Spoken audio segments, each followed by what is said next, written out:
ఇవాళ జ్యేష్ఠ శుద్ధ అధిక జ్యేష్ఠ శుద్ధ దశమి గంగా అవతరణ దినోత్సవం. గంగాదేవి పృథ్వీ మీదికి అవతరించిన రోజు. మనం ఇప్పుడు చెప్పుకునే చాప్టర్ కూడా అదే, 43వ సర్గ గంగా అవతరణం. నిన్న చాప్టర్లో బ్రహ్మదేవుడు భగీరథునితో చెప్పి గంగతో కూడా చెప్పి ఏం చెప్పాడు? శివుడు తప్ప ఈ పని ఎవరు చేయలేడు, కాబట్టి శివుణ్ణి గురించి తపస్వి, ఆయనను మెప్పించు. ఆయన ఒప్పుకుంటే గంగాదేవిని ధరించి భూమి మీదకి పట్టుకరాగలుగుతాడు అని చెప్పాడు. చెప్పి వెళ్ళిపోయినాడు దేవతలతో స్వర్గానికి. ఇప్పుడిగా భగీరథుడు శివుని గురించి తపస్సు చేస్తాడు. ఇవాళ సోమవారం కూడా, అది కూడా ప్రత్యేకం. దేవదేవే గతే తస్మిన్ సువంగుష్టాగ్ర నిపీడితాం కృత్వా వసుమతీన్ రామ సంవత్సరం ఉపాసత. ఓ రామ, తస్మిన్ దేవదేవే గతే, ఆ దేవుడు అంటే దేవతలకు దేవత అయిన ఆ బ్రహ్మదేవుడు గతే అంటే వెళ్ళినవాడు అగుచుండగా, అతను వెళ్తూ ఉండగా, సహా వసుమతీం అంటే ఆ భగీరథుడు ఆ భూమిని అంగుష్టాగ్ర నిపీడిత కృత్వ అంటే కాలు యొక్క బొటన వేలు దాని మీదనే నిల్చొని, కేవలం బొటన వేలు మీద నిల్చొని సంవత్సరం ఉపాసత తపస్సు చేశాడు. బొటన వేలు మీద నిల్చొని 1 సంవత్సరం పాటు శివుడి గురించి తపస్సు చేశాడు. అథ సంవత్సరే పూర్ణే సర్వలోక నమస్కృత ఉమాపతి పశుపతి రాజానం ఇదం అబ్రవీత్. సంవత్సర కాలం పాటు అలాంటి కఠిన తపస్సు కంప్లీట్ అయిపోయినాక, ఆ తర్వాత సంవత్సరే పూర్ణే సంవత్సరం నిండినది అగుతూ ఉండగా, సర్వలోక నమస్కృత అంటే సమస్త లోకా చేత నమస్కరింపబడేవాడు ఉమాపతి, ఉమాదేవి యొక్క భర్త, పార్వతీదేవి యొక్క భర్త అయిన పశుపతి,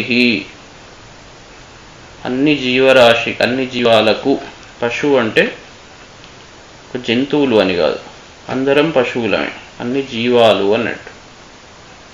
అన్ని జీవాలకు పతి ఈశ్వరుడైన ఆ శంకరుడు రాజానం ఇదం అబ్రవీత్, ఆ రాజైన భగీరథుణ్ణి గురించి ఈ విధంగా చెప్పాడు. ఏం చెప్పాడు? ప్రీతస్తేహం నరశ్రేష్ఠ కరిష్యామి తవ ప్రియం శిరసా ధారయిష్యామి శైలరాజసుతామహం. ఓ నరశ్రేష్ఠ, అహం తే ప్రీతః, నేను నీ తపస్సు ద్వారా సంతసించాను. తవ ప్రియం కరిష్యామి, నీకు ప్రియమైన కార్యాన్ని చేయగలను. అహం శైలరాజసుతాం శిరసా ధారయిష్యామి, నేను శైలరాజసుతాం ఆ హిమవంతుని కుమార్తె అయిన పెద్ద కుమార్తె అయిన గంగాదేవిని శిరస నా శిరస్సు చేత ధారయిష్యామి ధరిస్తాను అని శివుడు ప్రత్యక్షమై దేనికోసమైతే తపస్సు చేస్తున్నాడో ఆ వరం ఇస్తా అని చెప్పాడు. తతో హైమవతి గంగా సర్వలోక నమస్కృత తదా సాతి మహద్రూపం కృత్వా వేగం చ దుస్సహం ఆకాశాత్ అపతత్ రామ శివే శివ శిరస్యుత. ఓ రామ, ఆ తర్వాత తతః హైమవతి అంటే హిమవంతుని కుమార్తె అయిన సర్వలోక నమస్కృత అంటే అన్ని లోకాల చేత నమస్కరింపబడ్డ. ఎందుకంటే అందరినీ ఆమె పవిత్రం చేస్తుంది. గంగ గంగేతి యో బ్రూయాత్ యోజనానాం శతైరపి ముచ్యతే సర్వపాపేభ్యో విష్ణులోకం సగచ్చతి అని దాంట్లో దేవి పురాణంలో వస్తుంది. ఆమెను ప్రార్థిస్తే సర్వపాపాలను నుండి జీవులను దూరం చేసి పవిత్రీకరించి మనను ముక్తి వైపు పట్టుకపోతుంది. అందుకే అందరూ ఆమెను నమస్కరిస్తారు. కలశ పూజ చేయకుండా కూడా మనం ఏ పని చేయం. కలశ పూజలో ఆ గంగా జలాన్ని మనం ఉపయోగిస్తాం. ఏ జలం ఉపయోగించినా మళ్ళీ గంగే చేయమే చేయవా అని గంగాదేవిని దాంట్లో ఆవాహనం చేయాల్సిందే. చేయకుండా పూజ స్టార్టే కాదు. నీళ్లు లేకుండా మనం ఏ పని చేయలేం. కాబట్టి అందరూ గణపతిని ఎట్లనైతే ప్రార్థిస్తారో గురువు గణపతి, అదేవిధంగా గంగాదేవిని పూజించాల్సిందే, ఆప్షన్ లేదు. కలశ పూజ లేకుండా పూజనే లేదు. కాబట్టి కలశ పూజలో మళ్ళీ గంగాదేవిని ఆవాహనం చేయాల్సిందే, ఆమె పూజ చేయవలసిందే. కాబట్టి సర్వలోక నమస్కృత, సమస్త లోకాల చేత నమస్కరింపబడిన ఆ గంగాదేవి తదా అప్పుడు అతి మహత్ అంటే చాలా గొప్పదైన రూపం, దుస్సహం చాలా గొప్ప రూపాన్ని, దుస్సహం అంటే సహింపశక్యం కాని రూపం. ఆమె యొక్క స్పీడ్ తట్టుకోవడం చాలా కష్టం. అందుకే బ్రహ్మదేవుడు ఒక్క శివుడు తప్ప ఆమెను ఎవరు భరించలేరు. ఆయన ఒక్కడు దేవదేవుడైన మహాదేవుడు మాత్రమే ఆమెను భరిస్తాడు. ఆమె యొక్క వేగము దుస్సహం సహింపశక్యముగానిది. దుస్సహం వేగంచ సహింపశక్యముగాని వేగంతో అలాంటి రూపాన్ని ధరించి ఆకాశం నుండి శివే అంటే ఇక్కడ శివే శిరసి చాలా అద్భుతమైన ప్రయోగం ఇది కూడా. యమకం శివే అంటే మంగళకరమైన పవిత్రమైన శిరసి, శివుని యొక్క శిరస్సు పైన. శివుని శిరస్సు ఎట్లాంటిది అంటే చాలా పవిత్రమైనది. అందుకే పవిత్రమైన గంగాదేవి అక్కడ ఉండగలుగుతుంది. శివుని యొక్క ఆలోచనలు చాలా మంగళకరంగా ఉంటాయి. దాంట్లో ఎలాంటి కల్మషం ఉండదు. అలాంటి శివుని నెత్తి మీద మాత్రమే గంగాదేవి ఉండగలుగుతుంది. అందుకే శివే శిరసి, పవిత్రమైన శివుని శిరస్సు మీద అపతత్ ఉత అంటే పడ్డది. ఆకాశం నుండి, స్వర్గలోకం నుండి పవిత్రమైన శివుని శిరస్సు మీద ఆమె పడ్డది. పడి అచింతయచ్చ సాదేవి గంగా పరమ దుర్ధర విషామ్యహం హి పాతాళం శ్రోతసాగృహ్య శంకర. పరమ దుర్ధర అంటే ఆమెను ధరించడం చాలా కష్టం, ధరించడానికి చాలా కష్టమైన ఆ దేవి ఆ గంగాదేవి అచింతయచ్చ అంటే ఆలోచించింది. కిందికి వస్తున్నా కదా అని ఆలోచన ప్రారంభం చేసింది. ఏమనుకుంటున్నది అంటే అహం శ్రోతస శంకరం గృహ్య పాతాళం విశామి. ఆమెకు శంకరుడు అంటే ఆరాధ్యుడు. కాబట్టి నేను ఈ శంకరుణ్ణి నా యొక్క వేగంతో కొద్దిగా అహం ఆమెకు వచ్చింది. ఏమని వచ్చింది? నా యొక్క ప్రవాహం చేత శంకరుణ్ణి గ్రహించి పాతాళానికి నేను ప్రవేశిస్తా. ఈ శంకరుణ్ణి కూడా నా వెంట పట్టుకపోతా. నా వేగంతో ఆయనను కూడా ఆయన యొక్క స్వస్థానం నుంచి కదిలించి నేను పాతాళానికి ప్రవేశిస్తాను అని ఆమె మనసులో తలిచింది. అంత పవిత్రమైన గంగాదేవి కూడా ఒకసారి ఈ రకంగా ఆలోచించింది. తస్యావలేపనం జ్ఞాత్వా క్రుద్ధస్తు భగవాన్ హరః తిరోభావయితుం బుద్ధిం చక్రే త్రినయనస్తదా. త్రినయనః అంటే 3 నేత్రాలు కలిగిన భగవాన్ హరః, ఆయనకు అందరిలాగా 2 నేత్రాలు కాదు 3 నేత్రాలు. 3వ నేత్రం జ్ఞాననేత్రం, అగ్నినేత్రం. 3వ కన్ను, దాన్ని జ్ఞాననేత్రం అంటారు, అంటే జ్ఞాని. జ్ఞానంచ శంకరాదిచ్చేత్ మోక్షమిచ్చేత్ జనార్దన అంటారు. శంకరుడు మహాజ్ఞాని, 3 నేత్రాలు గలవాడు. ఆయనకు అన్ని విషయాలు తెలుస్తాయి కదా, ఇట్లా అనుకుంటే ఆయనకు తెలియదు. కాబట్టి అలాంటి 3 నేత్రాలు కలిగిన భగవాన్ హరః, ఆ ఈశ్వరుడు, తస్యాహ వలేపనం అంటే ఆ దేవి యొక్క, గంగాదేవి యొక్క గర్వము ఏదైతే ఉన్నదో దాన్ని జ్ఞాత్వా తెలుసుకొని, తదా అతిమహత్ రూపం దుస్సహం వేగంచ కృత్వా ఆయన కూడా గొప్ప రూపాన్ని, ఆమెను కనబడకుండా చెయ్యాలి అని అనుకున్నాడు. అంటే తనలోనే ఇమిడ్చుకోవాలి, చూద్దాం ఆమె గర్వాన్ని ఏంది అంటే తీసివేయాలి ఆమె నుండి. అందుకే గంగాదేవి అంటే పవిత్రాన్ని, అందరినీ పవిత్రీకరించేది. శివుడు మంగళకరుడు, అతని ఆలోచనలన్నీ మంగళకరాలు. కాబట్టి శివుని శిరస్సులో పడ్డప్పుడు రెండిటి కాంబినేషన్తో అన్ని గర్వాలన్నీ ఎగిరిపోతాయి.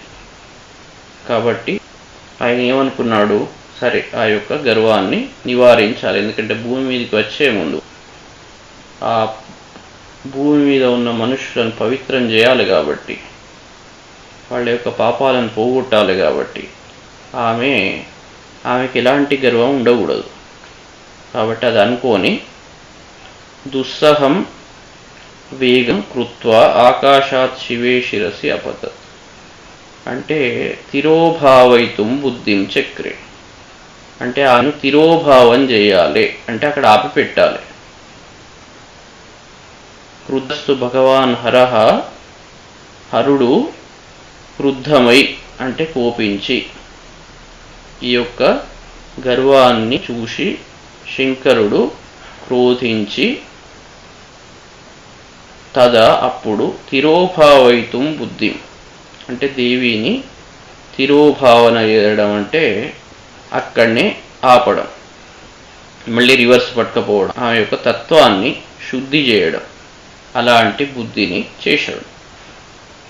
సా తస్మిన్ పతితా పుణ్యే రుద్రస్య మూర్ధని హిమవత్ ప్రతిమే రామ జటామండల గహ్వరే.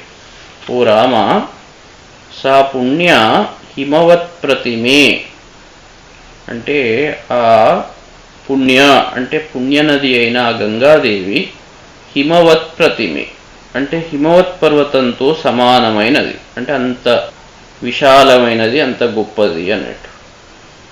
హిమవత్ పర్వతంతో సమానమైనది, తండ్రి హిమవంతుడు కాబట్టి తండ్రితో సమానమైనది. జటామండల గహ్వరే అంటే ఆ జటామండలం అనే గుహలాగా ఉన్న తస్మిన్ రుద్రస్య పుణ్యే మూర్ధని పతిత ఆ రుద్రుని యొక్క, శివుని యొక్క పవిత్రమైన శిరస్సు మీద పడింది. అది ఎట్లా ఉంది, గుహలాగా ఉన్నది అని చెప్తున్నాడు. గహ్వరే అంటే గుహలాంటిది, ఏ గుహ వచ్చాక బయటికి రాదు. కాబట్టి ఆ జటామండలం అనే గుహలో పడ్డది. సా కథం చిన్మహీం గంతుం నాశక్నోత్ అత్నమాస్థిత నైవ నిర్గమనం లేభే జటామండల మోహిత. సా గంగాదేవి యత్నం ఆస్థిత ప్రయత్నం చేసినా కూడా కిందికి రావాలి, శివుణ్ణి కూడా తీసుకుపోవాలి అని అనుకున్నది పాతాళానికి తనతో పాటు. అయితే ప్రయత్నం చేసిన కథంచిత్ మహీం గంతుం న అశక్నోత్ ఏ విధంగా కూడా భూమిని పొందడానికి సమర్థురాలు కాలేదు. ఈ అక్కడి నుంచి బయటికి రావాలంటే శంకరుని పర్మిషన్ లేకుండా ఎట్లా ముందరిపోతుంది. కాబట్టి ఆమె సమర్థురాలు కాలేదు, తనంతట తాను రాలేకపోయింది అన్నట్టు. అక్కడ శంకరుడు మళ్ళీ పర్మిషన్ ఇవ్వాలి. జటామండల మోహిత నిర్గమనం న లేభే, ఆ జటామండలంతో మోహితురాలైంది అంటే దాన్నే పట్టుకొని ఉండి బయటికి రావడం అనే కర్మ చేయలేకపోయింది, చిక్కుకున్నది దాంట్లో. తత్రైవ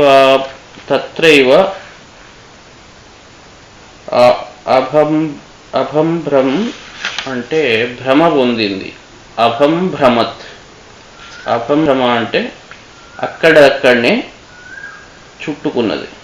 తత్రైవాభ్రమం దేవి సంవత్సర గణాన్ బహూన్ తామపశ్యన్ పునస్తత్ర తపః పరమం ఆస్థితః. దేవి బహూన్ సంవత్సర గణాన్ అనేక సంవత్సరాలు తత్రైవ అభంభ్రమత్ అంటే అక్కడక్కడనే తిరిగింది, దాంట్లోనే జటాజూటంలోనే తిరిగింది. తాం అపశ్యన్ భగీరథుడు మరి శివుడు చెప్పాడు ధరిస్తా వదిలిపెడతా అన్నాడు భూమి మీదకి, కానీ ఇంకా రాకపోయేసరికి గంగాదేవిని చూడని వాడై భగీరథుడు మళ్ళీ తపస్సు కూర్చున్నాడు. పునః తత్ర పరమం తపః ఆస్థితః, మళ్ళీ గొప్ప తపస్సు చేయడం ప్రారంభించాడు.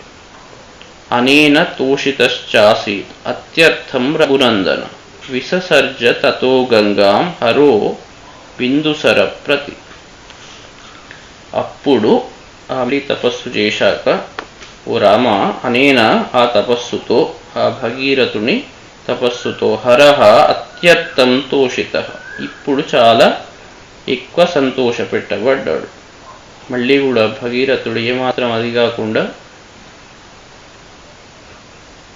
మళ్ళీ తపస్సు కూర్చొని అది సాధించే వరకు పోయేటట్టు లేడు అని శివుడు చాలా సంతోషపెట్టబడ్డాడు.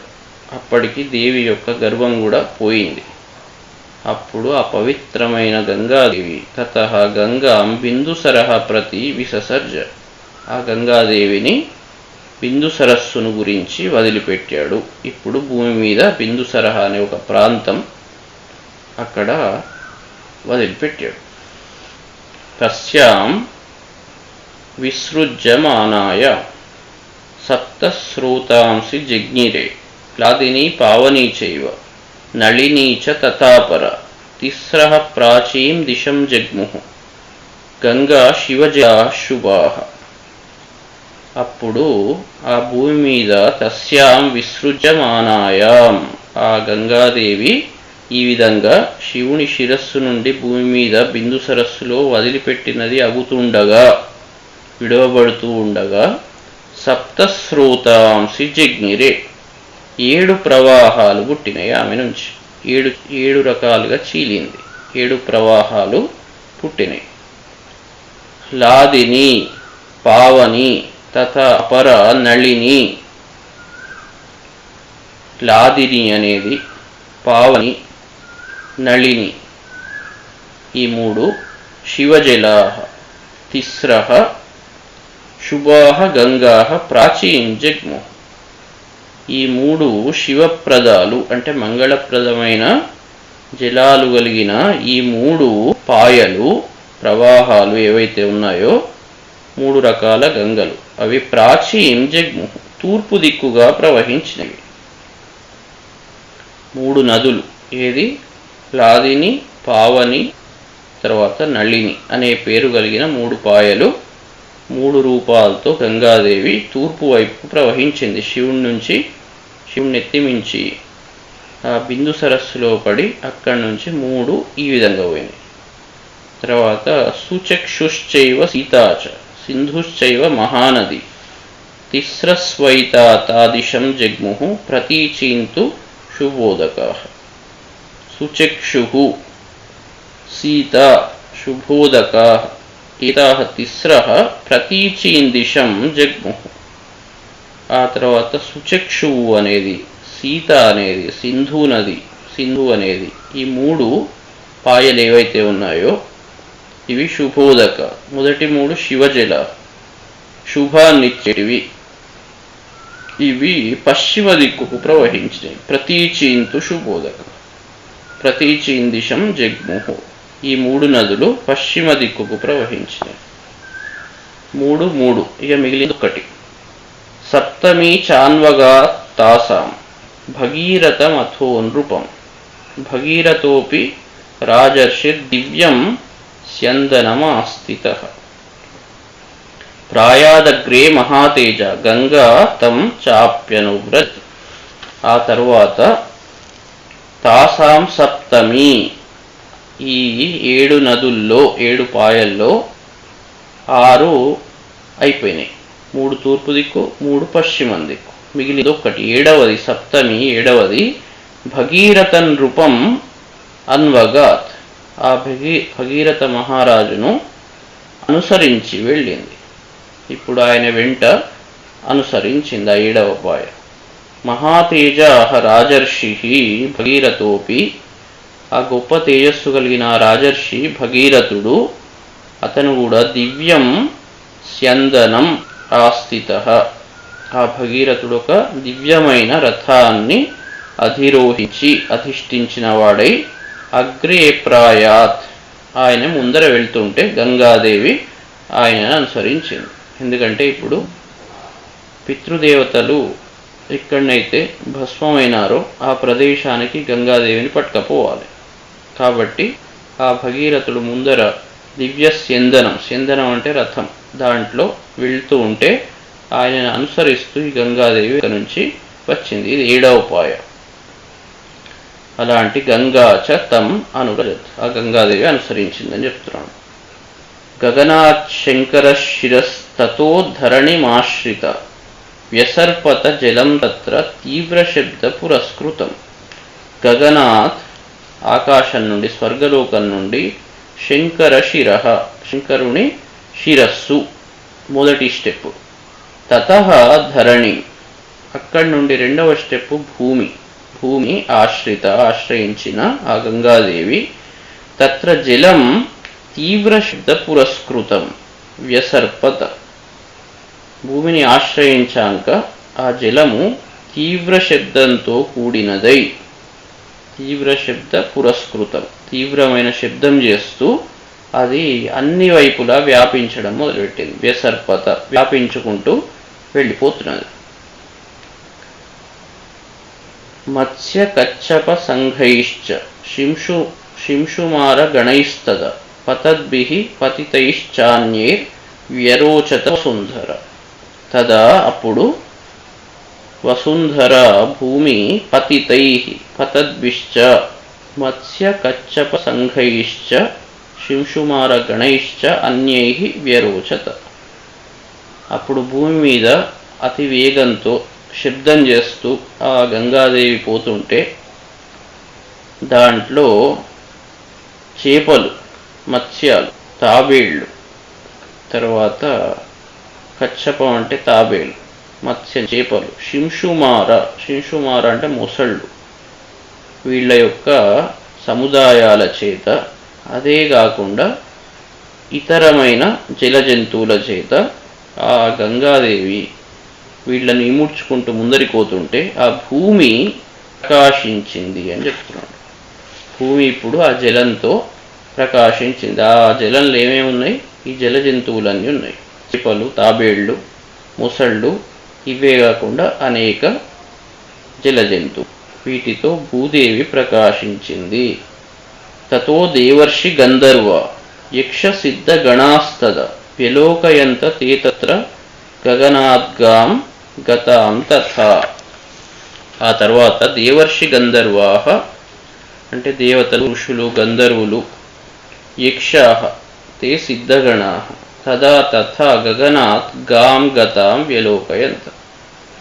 ఇది జరుగుతుంటే, ఈ విధంగా గంగాదేవి ప్రవహిస్తూ ఉంటే భూమి మీద దేవతలు, ఋషులు, గంధర్వులు, యక్షులు, సిద్ధులు అందరూ కూడా ఆకాశం నుండి భూమికి దిగి ఆ గంగాదేవిని చూస్తున్నారు. వాళ్ళు ఆ రకంగా చూశారు. గంగాదేవి ఆకాశం నుంచి శివుని శిరస్సు నుండి మళ్ళీ భూమి మీద పడ్డది అని ఆశ్చర్యంతో సంతోషంతో వాళ్ళు ఆకాశం నుండి భూమి మీదకి దిగి గంగాదేవిని చూస్తున్నారు. విమానై నగరాకారై హయై గజవరైస్తద పారిప్లవగతైశ్చాపి దేవతాస్తత్ర విష్ఠిత. అప్పుడు దేవత నగరాకారై పారిప్లవగతై హయై గజవరై తత్ర విష్ఠిత. దేవతలు నగరాల వంటి అంటే పెద్ద పెద్ద విమానాలతో, అదేవిధంగా చాలా వేగంగా ప్రయాణించే గుర్రాలతో, శ్రేష్టమైన ఏనుగులతో అంటే వాటి మీద ఉండి అక్కడ నిలిచారు. గంగాదేవి అక్కడ ప్రవహిస్తుంటే వీళ్ళందరూ గుర్రాల మీద, ఏనుగుల మీద, విమానాల మీద ఆ దేవతలందరూ ఆ ప్రవాహాన్ని చూస్తున్నారు. తదద్భుత తమన్లోకే గంగాపతనం ఉత్తమం తిదృక్షవో దేవగణా సమీయురమితౌజసః. లోకే అద్భుతతమం, లోకంలో అద్భుతతమం. తమము అంటే సూపర్లేటివ్ డిగ్రీలో వాడాడు ఇక్కడ. తరప్తమ పౌఘ అంటే అద్భుతాలు అనేక ఉంటాయి. ఆ అన్ని అద్భుతాల్లో ఇది చాలా శ్రేష్టమైనది, అన్నిటికన్నా సుపీరియర్. ఇది అత్యంత ఆశ్చర్యకరమైన ఉత్తమం గంగాపతనం, చాలా ఉత్తమమైన ఆ గంగాదేవి యొక్క అవతరణాన్ని తిదృక్షవ అంటే, దిదృక్ష అంటే మాటి మాటికి చూడాలని ఆకాంక్ష అన్నట్టు. మామూలు ఏదో సరే చూద్దాము అని కాదు, అట్లా కాదు. మాటి మాటి చూడాలి అనే యొక్క అభిలాషతో అమితౌజసః గొప్ప తేజస్సు కలిగిన దేవగణ, ఆ దేవతాగణాలు అక్కడికి వచ్చారు. సమీయు జిజ్ఞాస అంటే మాటి మాటికి తెలుసుకోవాలనే కోరిక అన్నట్టు. తిదృక్ష అంటే ఇదే, మాటి మాటికి చూడాలి అక్కడ అనే కోరికతో ఆ దేవతలు, గొప్ప తేజస్సు కలిగిన ఆ దేవతాగణాలు ఈ అత్యద్భుతం అంటే అత్యంత ఆశ్చర్యకరమైన ఈ గంగాదేవి యొక్క అవతరణాన్ని చూడడానికి అక్కడికి వచ్చారు. సంపతద్భిః సురగణైః తేషాం చాభరణౌజస శతాదిత్యమివాభాతి గగనం గతతోయదం. గతతోయదం గగనం, తోయ అంటే మేఘం అన్నట్టు. గతతోయదం తొలగిపోయిన మేఘాలు కలిగిన గగనం, ఆకాశం. సంపతద్భిః సురగణైః తేషాం వేగంగా వస్తున్న దేవగణాల చేత, దేవతలు ఆ యొక్క కోరికతో మళ్ళీ మళ్ళీ చూడాలనే కోరికతో వేగంగా ప్రయాణిస్తున్నారు, ఆకాశం నుండి భూమి మీదకి వస్తున్నారు. ఆ దేవగణాల చేత, అదేవిధంగా తేషాం ఆభరణౌజస ఆ దేవతలందరూ ధరించిన ఆభరణాల యొక్క కాంతితో శతాదిత్యమివ అభాత్. ఆకాశంలో మామూలుగా ఒక సూర్యుడు ఉంటాడు, ఆకాశం ఒక్క సూర్యునితో ప్రకాశిస్తూ ఉంటుంది. కానీ ఇప్పుడు గంగా యొక్క అవతరణను చూడాలని ఉత్సుకతో దేవతాగణాలన్నీ విమానాల మీద వేగంగా వస్తున్నారు. ఆ వచ్చేటప్పుడు వాళ్ళు మామూలుగా వస్తారా? ఆభరణాలు అన్నీ వేసుకుని వస్తారు. వాళ్ళ యొక్క తేజస్సు సూర్య తేజస్సులాగా ఉంటుంది ఒక్కొక్కళ్ళది. కాబట్టి ఇప్పుడు ఆకాశం ఎట్లా ఉన్నది అంటే, ఒక్క సూర్యుడు కాదు, 100 సూర్యులు ఒక్కసారిగా అక్కడ ప్రకాశిస్తున్నారా అని ఆకాశం అంతా వెలుగుతున్నది. ఇక్కడ భూమి మీద గంగాదేవి, అక్కడ ఆకాశం నుండి దేవతలు వాళ్ళు వస్తుంటే చాలా అద్భుతంగా ఆకాశం ఉన్నది అని చెప్తున్నాడు. శింషుమారోరగ గణైర్ మీనైరపి చ చంచలై విద్యుద్భిరివ విక్షిప్తం ఆకాశం అభవత్తద. అప్పుడు శింషుమారోరగ గణై అంటే ముసళ్ళ చేత, ముసళ్ళు తర్వాత సర్పాలు, వీటి యొక్క సముదాయాల చేత అంటే అనేక ముసళ్ళు, అనేక సర్పాలు, వాటి చేత చెంచలై మీనైరపి చెంచలాలైన చేపల చేత, చేపకళ్ళు అటు చెంచలంగా తిరుగుతుంటాయి. అలాంటి చేపల చేత, ఆకాశం విద్యుద్భిః, ఇక్కడ కిందనేమో జలాలు, ముసళ్ళు, సర్పాలు, తర్వాత చేపలు. అదేవిధంగా ఆకాశమేమో మెరుపుల చేత, విక్షిప్తమివ అభవత్, ఆ రకంగా భూమి ఈ జలజంతువుల చేత, ఆకాశం మెరుపుల చేత వ్యాప్తమై ఉన్నది అక్కడ అని చెప్తున్నాడు. అక్కడ ఆ గంగా అవతరణ జరిగినప్పుడు ప్రకృతి ఏ రకంగా పరవశిస్తున్నది, దేవతలు అందరూ ఎట్లా ఉన్నారు, వాళ్ళందరూ అది చూడాలని వస్తున్నారు. వచ్చినప్పుడు ఆకాశం అంతా 100 సూర్యుల ప్రకాశం ఎట్లా ఉంటుందో అట్లా మెరుస్తున్నది. కింద అనేక జల జంతువుల చేత భూమి ప్రకాశిస్తున్నది. అటు భూమి ఇటు ఆకాశం రెండు చాలా అద్భుతంగా ప్రకాశిస్తున్నవి అని చెప్తున్నాడు. పాండరై సలిలోత్పీడై కీర్యమాణై సహస్రధ శారతాభైరివాకీర్ణం గగనం హంస సంప్లవై సహస్రధ కీర్యమాణై, అంటే 1000 విధాలుగా, కీర్యమాణై అనేక వైపులుగా చిమ్ముతున్న, కిరణము అంటే వెదజల్లబడ్డది అన్నట్టు. ఒకదాన్ని ఇట్లా తీసి మనం వెదజల్లుతే ఎట్లా ఉంటుందో అట్లా 1000 విధాలుగా చిమ్మబడుతున్న పాండరై సలిలోత్పీడై, తెల్లని నీటి నురుగులతో, అంటే ఆ గంగాదేవి కింద పడుతుంటే ఆ నీటి నురుగులు అన్ని వైపులు నీళ్లు చిల్లుతున్నాయి. వాటితో గగనం హంస సంప్లవై, అంటే ఆకాశం మీదంతా నీళ్ళన్నీ ఇట్లా చిల్లుతున్నాయి, కింది నుంచి ఎగురుతున్నాయి. తర్వాత హంసల యొక్క గుంపుల చేత, శారదాభ్రై శరత్కాల మేఘాల చేత, ఆకీర్ణమివ ఏమున్నది, ఆకాశం ఉన్నది. అంటే ఆ గంగాదేవి అటు ప్రవహిస్తూ ఉంటే ఆ నీళ్ళన్నీ, తెల్లని నురుగులన్నీ పైకి చిల్లుతున్నాయి. తర్వాత ఎక్కడ చూసినా నీళ్లే. తర్వాత దాంట్లో హంసల గుంపులు, అదంతా చూస్తుంటే ఇదంతా మేఘమా అన్నట్టున్నది. ఆకాశంలో ఉండే ఒక మేఘంలాగా ఉన్నది అన్నట్టు. శరత్కాల మేఘం ఎలానైతే ఉంటుందో తెల్లగా, దాంట్లో ఈ హంసలు, తర్వాత వేరే జంతువులు ఇవన్నీ దాంట్లో తిరుగుతున్నట్టు శరత్కాల మేఘంలాగా ఉన్నది అని చెప్తున్నాడు. క్వచిత్ ధృతతరం యాతి కుటిలం క్వచిదాయతం వినతం క్వచిత్ ఉద్ధూతం క్వచిద్యాపి శనై క్వచిత్ ధృతతరం యాతి. ఆ గంగాదేవి కొన్ని చోట్లనో బాగా శీఘ్రంగా ప్రయాణిస్తున్నది, శీఘ్రంగా ప్రవహిస్తున్నది. క్వచిత్ కుటిలం యాతి, కొన్ని చోట్ల అది వంకరగా ప్రయాణిస్తున్నది. ఆ భూమిని బట్టి అది వంపున్నదా లేదా వంకరగా ఉన్నదా, ఎత్తున్నదా, అవన్నిటిని బట్టి దాని ప్రవాహం అనేది మారుతున్నది అని చెప్తున్నాడు అన్నట్టు. కొన్ని చోట్లలో చాలా శీఘ్రంగా పోతున్నది, కొన్ని చోట్ల వంకరగా ప్రయాణిస్తున్నది. క్వచిత్ ఆయతం, కొన్ని చోట్ల బాగా పొడవుగా పోతున్నది, అటు ఇటు తిరగకుండా. క్వచిత్ వినతం, కొన్ని చోట్లలో వంగి ప్రయాణిస్తున్నది, అంటే పైనుంచి కింద పడడం అట్లాంటివి జరిగినప్పుడు వంగి ప్రయాణిస్తున్నది అన్నట్టు. తర్వాత క్వచిత్ ఉద్ధూతం, కొన్ని చోట్లలో పైకి లేస్తున్నది, కొన్ని చోట్ల పైనుంచి కింద పడుతున్నది, కొన్ని చోట్ల కింద నుంచి పైకి లేస్తున్నది.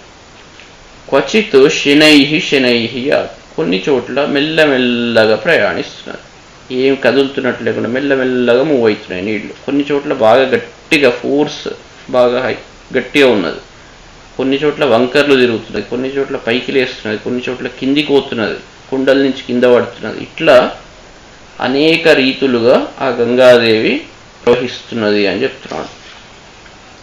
సలిలేనైవ సలిలం క్వచిత్ అభ్యాహతం పునః ముహురూర్ధ్వముఖం గత్వా పపాత వసుధాతలం. క్వచిత్ సలిలం, కొన్ని చోట్ల గంగాజలం సలిలేనైవ అభ్యాహతం, ఆ నీరు నీటితోటే కొట్టబడుతున్నది, అంటే ఆ నీళ్లల్లోనే నీళ్లు కొట్టుకుంటున్నాయి. ఆ ప్రవాహం జరిగేటప్పుడు ఇట్లా ఢీ కొట్టినట్టు వస్తుంది నీళ్లు, అట్లా ఉన్నది. తరువాత ముహుహు ఊర్ధ్వముఖం అట్లా కొట్టుకొని మళ్ళీ నీళ్లు పైకి లేచినట్టు కనబడుతున్నది. మళ్ళీ పునః వసుధాతలం నీళ్లు రెండు రెండు ఢీకొని పైకి పోయి మళ్ళీ కింద పడుతున్నది. వసుధాతలం పపాత చాలా యొక్క ప్రవాహాన్ని అద్భుతంగా వర్ణిస్తున్నాడు. జలం ఎట్లెట్లా అక్కడ ప్రవహిస్తున్నది అని. తచ్చంకర శిరోభ్రష్టం భ్రష్టం భూమితలే పునః వ్యరోచత తదాతోయం నిర్మలం గత కల్మషం. శంకర శిరోభ్రష్టం అంటే శంకరుని శిరస్సు పైన పడ్డది. శంకరుని శిరస్సు మీద భ్రష్టం అంటే పడ్డది. పడిన ఆ గంగ పునః భూమితలే భ్రష్టం అక్కడి నుండి మళ్ళీ భూమి మీద పడ్డది. పడి గత కల్మషం శంకరుని నెత్తి మీద పడే ముందు కొద్దిగా కల్మషం ఉండే, కానీ శంకరుని శిరస్సు మీద పడగానే ఆమె యొక్క కల్మషం ఏదైతే ఉన్నదో తొలగిపోయింది. గత కల్మషం కాలుష్యం లేని నిర్మలమైన తత్తోయం ఆ ఉదకం తదా వ్యరోచత చాలా అద్భుతంగా ప్రకాశించింది అని చెప్తున్నాడు. తత్ర దేవర్షి గంధర్వ వసుధాతల వాసినః భవాంగ పతితంతోయం పవిత్రమితి పస్పృశుః. తత్ర దేవర్షి గంధర్వా అక్కడ ఉన్న దేవతలు గంధర్వులు ఋషులు వీళ్ళందరూ అదేవిధంగా వసుధాతల వాసినః భూమి మీద నివసించేవాళ్ళు వాళ్ళందరూ భవాంగపతితం తోయం పవిత్రమితి పస్పశు. ఇది మామూలు కాదు, ఈ తోయం భవాంగపతితం ఈశ్వరుని శరీరం నుండి జారింది, శివుణ్ణి స్పర్శించి శివుని యొక్క శిరస్సును స్పర్శించి ఈ భూమి మీద పడ్డది కాబట్టి ఇది చాలా ఈ తోయం పవిత్రం చాలా పవిత్రమైనది. శివుణ్ణి దాకింది అంటే దాన్ని మించింది ఏమున్నది, కాబట్టి ఇది పవిత్రమైనది కాబట్టి మనం దాన్ని ముట్టుకోవాలి, మనం కూడా పవిత్రులం కావాలి అనే యొక్క ఉద్దేశంతో వీళ్ళందరూ దేవతలు ఋషులు గంధర్వులు అదేవిధంగా భూమి మీద ఉన్న వాళ్ళందరూ ఆ జలాన్ని ఆ పవిత్ర జలాన్ని ఇలాంటి పవిత్రమైన భావనతో వాళ్ళు స్పృశించారు అని చెప్తున్నాడు. శాపాత్ ప్రపతిత ఏచ గగనాద్వసుధాతలం కృత్వా తత్రాభిషేకంతే బభూవు గత కల్మషాః. ఏచ ఎవరైతే శాపాత్ శాపం వల్ల గగనాత్ వసుధాతలం ప్రపతితాః అంటే ఆకాశం నుండి ఈ భూమి మీదకి పడిపోయినారో, దేవతల్లాగా ఉన్నారు కానీ ఎవరినో అహంకారం చేత ఏదో పనిచేసి మళ్ళీ శాపం వల్ల భూమి మీద పడిపోయినారు. అట్లాంటి వాళ్ళందరూ తత్ర అభిషేకం కృత్వా అంటే ఆ గంగానదిలో పవిత్రమైన గంగానదిలో స్నానం చేసి గత కల్మషాః బభూవు తొలగిన పాపాలు కల్మషాలు కలిగిన వాళ్ళైనారు. వాళ్ళందరూ భూమి మీద పడ్డ పూర్వ దేవతలు వాళ్ళందరూ ఆ గంగానదిలో స్నానం చేసి తమ పాపాలను తొలగించుకున్నారు అని చెప్తున్నాడు. ధూత పాపాః పునస్తేన తోయేనాథ శుభాస్వత పునరాకాశం ఆవిశ్య స్వాన్ లోకాన్ ప్రతిపేదిరే. తేన శుభాస్వత తోయేన అంటే ఆ యొక్క బాగా ప్రకాశిస్తున్న గంగాజలం చేత ధూత పాపాః కడిగివేయబడ్డ పాపాలు కలిగిన వాళ్ళందరూ పునః ఆకాశం ఆవిశ్య మళ్ళీ ఆకాశాన్ని ప్రవేశించి అథ పునః స్వాన్ లోకాన్ ప్రతిపేదిరే మళ్ళీ వాళ్ళు తమ తమ లోకాలను ప్రవేశించారు పొందారు. అంటే ఆకాశంలో ఆ గంధర్వ లోకం ఉన్నది, దాంట్లో ఉండేవాళ్ళు ఇద్దరు. కానీ అహంకారం వల్ల శాపం పెట్టబడి భూమి మీదకి పడ్డారు. మళ్ళీ ఇప్పుడు గంగాదేవి వచ్చింది కాబట్టి దాంట్లో స్నానం చేసి వాళ్ళ పాపాలు తొలగించుకొని తమ తమ లోకాలకు వెళ్ళిపోయినారు. ముముదే ముదితో లోకస్తేన తోయేన భాస్వత కృతాభిషేకో గంగాయాం బభూవ విగతక్లమః. లోకః భాస్వత తేన తోయేన, లోకః అంటే లోకంలో ఉండే జనాలు అన్నట్టు. ఆ జనాలు భాస్వతాతేన తోయేన ఆ ప్రకాశిస్తున్న ఆ గంగాజలతో ముముదే చాలా సంతోషపడ్డారు.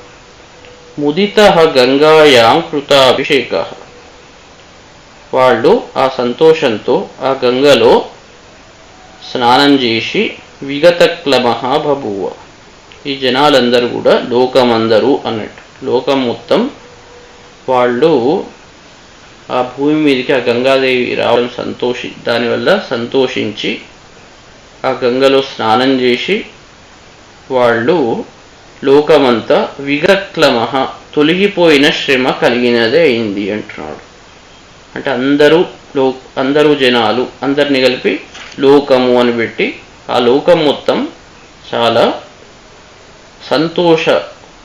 సంతోషంతో నిండిపోయింది. ఎందుకు అంటే ఆ గంగలో స్నానం చేసి వాళ్ళ యొక్క శ్రమను తొలగించుకున్నది.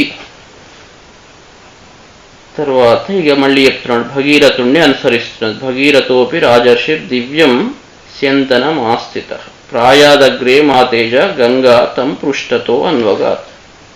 ఆ రాజర్షి అయిన భగీరథుణ్ణి అనుసరిస్తూ వెళ్తున్నది. ఆ భగీరథుడు దివ్యస్యందనం ఒక దివ్యమైన రథాన్ని అధిరోహించి ముందర వెళ్తుంటే గంగాదేవి ఆయన వెనుక పృష్ఠత వెనుక నుండి అన్వగాత్ అనుసరిస్తున్నది. తరువాత దేవాః స ఋషిగణాః సర్వే దైత్య దానవ రాక్షస గంధర్వ యక్ష ప్రవరాః సకిన్నర మహోరగాః సర్వాశ్చాప్సరసోరామ భగీరథ రథానుగా గంగాం అన్వగమన్ ప్రీతాః సర్వే జలచరాశ్చయే. ఓ రామ, విశ్వామిత్ర మహర్షి గంగా అవతరణను మొత్తం చెప్తున్నాడు. ఏం చెప్తున్నాడు? స ఋషిగణాః దేవాః, ఋషిగణాలతో కూడిన దేవతలందరూ దైత్య దానవ రాక్షస, వీళ్లే కాదు దైత్యులు, దానవులు, రాక్షసులు, కిన్నరులు, తర్వాత సర్ప జాతి, గంధర్వులు, యక్షులు, ప్రవరులు, వీళ్ళందరూ శ్రేష్టమైన యక్షులు, వీళ్ళందరూ అప్సరసలు అందరూ సంతోషించి భగీరథుణ్ణి అనుసరిస్తున్న గంగాదేవిని అనుసరించారు. వాళ్ళు కూడా ఆ గంగాదేవిని అనుసరిస్తూ ముందరికి వస్తున్నారు. జలరాశ్చ అంటే జలంలో ఉండే చరాలు ఏవైతే ఉన్నాయో జలచరాలు, సర్వే అవి కూడా ఆ గంగను అనుసరించినవి.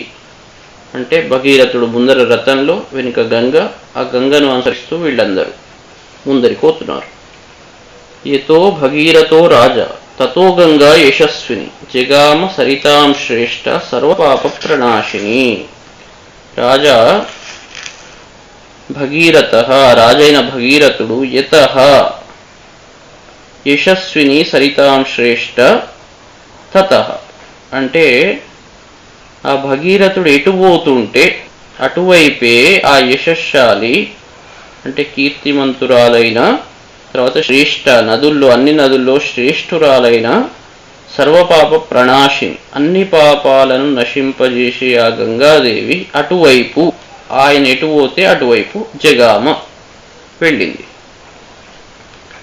తతో హి యజమానస్య జన్నోరద్భుత కర్మణ గంగా సంప్లావయామాస యజ్ఞవాటం మహాత్మన. ఆ తర్వాత గంగాదేవి యజమానస్య అద్భుత కర్మణ మహాత్మన జన్నో యజ్ఞవాటం సంప్లావయామాస. పోకుంటూ అక్కడ జన్ను మహర్షి అనే అతను యజ్ఞం చేస్తున్నాడు.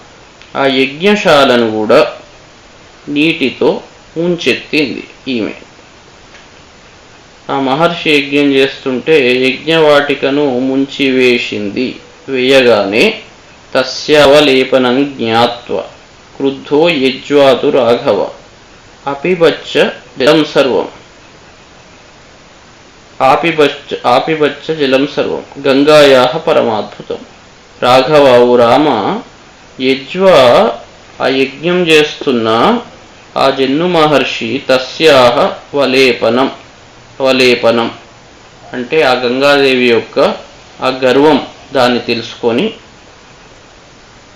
ఎందుకంటే ఏమున్నది అందరిని నచ్చేస్తా అని భావనతో మహర్షి అని కూడా చూడకుండా యజ్ఞవాటికను ఆ రకంగా చేయడం చూసి క్రుద్ధ కోపించాడు. కోపించి గంగాయా సర్వంజలం పరమాద్భుతం అపిబత్, గంగ యొక్క మొత్తం జలాన్ని అందరికి చూసే వాళ్లకు ఆశ్చర్యాన్ని కలిగించేలా మొత్తాన్ని తాగివేశాడు. మొత్తం తాగియాక తతో దేవ సగంధర్వ ఋషయశ్చ సువిస్మిత పూజయంతి మహాత్మానం జన్నుం పురుష సత్తమ గంగాం చాపి నయంతి స్మ దుహితృత్వే మహాత్మన.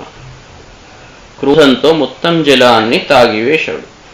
ఆ తర్వాత గంధర్వులతో కూడిన దేవతలు ఋషులు వాళ్ళందరూ చాలా ఆశ్చర్యపడ్డారు. అతని యొక్క శక్తిని చూసి చాలా ఆశ్చర్యపడి పురుష సత్తమం మహాత్మానం జన్నుం పూజయంతి, ఆ పురుష శ్రేష్ఠుడైన ఆ మహర్షిని వాళ్ళందరూ పూజించి వేడుకున్నారు.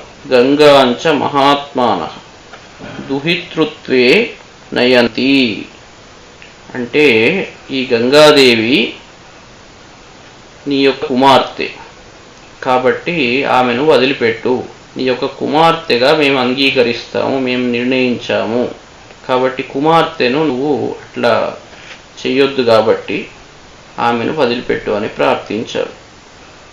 తతస్తుష్టో మహాతేజ శ్రోత్రాభ్యాం అసృజత్ పునః తస్మాత్ జన్నుసుతా గంగా ప్రోచ్యతే జాహ్నవీతి చ.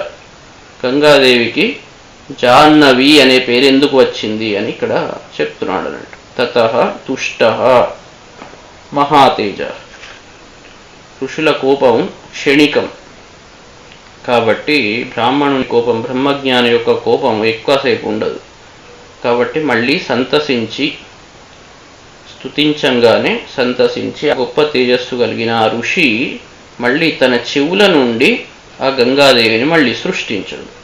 తస్మాత్ ఆ కారణం వల్ల ఆ మహర్షి యొక్క చెవుల నుండి మళ్ళీ పుట్టింది కాబట్టి ఆ గంగాదేవి జన్నుసుత లేదా జాహ్నవి అని చెప్పబడుతున్నది. జాహ్నవి అనే పేరు ఎందుకు వచ్చిందంటే జన్ను మహర్షి యొక్క చెవుల నుండి పుట్టింది. ఎందుకంటే అంతకుముందు ఆమె కొద్దిగా గర్వంతో ఆయన యొక్క యజ్ఞ వాటికను ముంచి వేసింది కాబట్టి అతను మొత్తం తాగివేశాడు గంగా జలాన్ని. ఆ తర్వాత దేవతలు ఋషులు అందరు ప్రార్థించగానే మళ్ళీ సంతోషించి ఆమెను వదిలిపెట్టాడు. కాబట్టి పుత్రికలాగా అతని చెవుల నుండి పుట్టింది కాబట్టి జాహ్నవి అనే పేరు వచ్చింది అని చెప్తున్నాం. జగామచ పునర్గంగ భగీరథ పథానుగా సాగరంచాపి సంప్రాప్త సా సరిత్ ప్రవరాతద రసాతల ఉపాగచ్చత్ సిద్ధ్యర్థం తస్య కర్మణ. ఆ గంగాదేవి ఆ తర్వాత భగీరథ పథానుగా ఆ భగీరథుని మార్గాన్ని అనుసరించి జగామ వెళ్ళింది. తదా సా సరిప్రవర, ఆమె నదుల్లో శ్రేష్టమైనది. అలాంటి ఆ గంగాదేవి సాగరం సంప్రాప్త, సముద్రాన్ని పొందింది. తస్య కర్మణ సిద్ధ్యర్థం రసాతలం ఉపాగచ్చత్, ఆకాశం మొదలు అంటే స్వర్గలోకం, అక్కడి నుంచి భూలోకం, భూలోకం తర్వాత మూడవది పాతాళలోకం రసాతలం. ఇప్పుడు ఆ భగీరథుని యొక్క కార్యసిద్ధి కావడానికి ఆమె ఇప్పుడు రసాతలంలో ప్రవేశించింది అని చెప్తున్నాడు. మూడవ లోకంలోకి ఎంటర్ అయింది. భగీరథోపి రాజర్షి గంగాం ఆదాయ యత్నతః పితామహాన్ భస్మకృతాన్ అపశ్యద్ దీనచేతనః. రాజర్షి భగీరథోపి, ఆ రాజర్షి అయిన భగీరథుడు కూడా యత్నతః గంగాం ఆదాయ, ప్రయత్నంతో ఆ గంగాదేవిని తీసుకొని దీనచేతనః అంటే దీనమైన మనస్సు కలిగిన వాడై భస్మకృతాన్ పితామహాన్ అపశ్యత్ అంటే అక్కడికి వచ్చాక కొంచెం మళ్ళీ బాధతో అయ్యో పితృదేవతలు పోయినారు అని ఆ బాధతో మళ్ళీ ఆ నీళ్లు తీసుకొని ఆ భస్మంగా చేయబడ్డ తాతలను చూశాడు. భస్మ రూపంలో ఉన్నారు వాళ్ళు. చూసి దుఃఖితుడైనాడు. మళ్ళీ ఒకసారి అవన్నీ గుర్తు వచ్చినాయి. అథ తద్భస్మనాం రాశిం గంగాసలిలముత్తమం ప్లావయద్ధూత పాప్మానః స్వర్గం ప్రాప్త రఘూత్తమ. రఘూత్తమ ఓ రామ అన్నట్టు. రఘు మహారాజు వంశంలో జన్మించిన ఓ రామ, అథ ఆ తర్వాత ఉత్తమం గంగా సలిలం, ఆ ఉత్తమమైన ఆ గంగాదేవి యొక్క జలాలను తద్భస్మనాం రాశిం ప్లావయత్, ఆ నీళ్లను తీసుకొని ఆ భస్మ రాశిని ముంచివేశాడు. అంటే భస్మంలో ఆ నీళ్ళని పోశాడు, భస్మాన్ని అంతా ఆ నీళ్లతో ముంచివేశాడు. ధూత పాప్మాన స్వర్గం ప్రాప్త, అప్పుడు 60,000 మంది కపిల మహర్షి యొక్క క్రోధంతో హుంకరంతో భస్మంగా తయారైన 60,000 మంది సగరపుత్రులు ధూత పాప్మాన, కడిగివేయబడ్డ పాపాలు కలిగిన వాళ్ళై, అంటే పాపాలు తొలగిన వాళ్ళై స్వర్గం ప్రాప్త, స్వర్గాన్ని చేరుకున్నారు. భగీరథుని ప్రయత్నం సక్సెస్ అయింది. ఇక్కడికి 43వ సర్గ అయిపోయింది. గంగా అవతరణం అంటే 3 లోకాల్లో, అందుకే త్రిపథగా, స్వర్గం, భూలోకం, పాతాళ లోకం 3 లోకాల్లో ప్రవహిస్తున్నది కాబట్టి, 3 మార్గాల్లో ప్రవహిస్తున్నది, 3 లోకాల్లో ప్రవహిస్తున్నది కాబట్టి ఆ పేరు వచ్చింది. జాహ్నవి ఎట్లా వచ్చిందో తెలిసింది.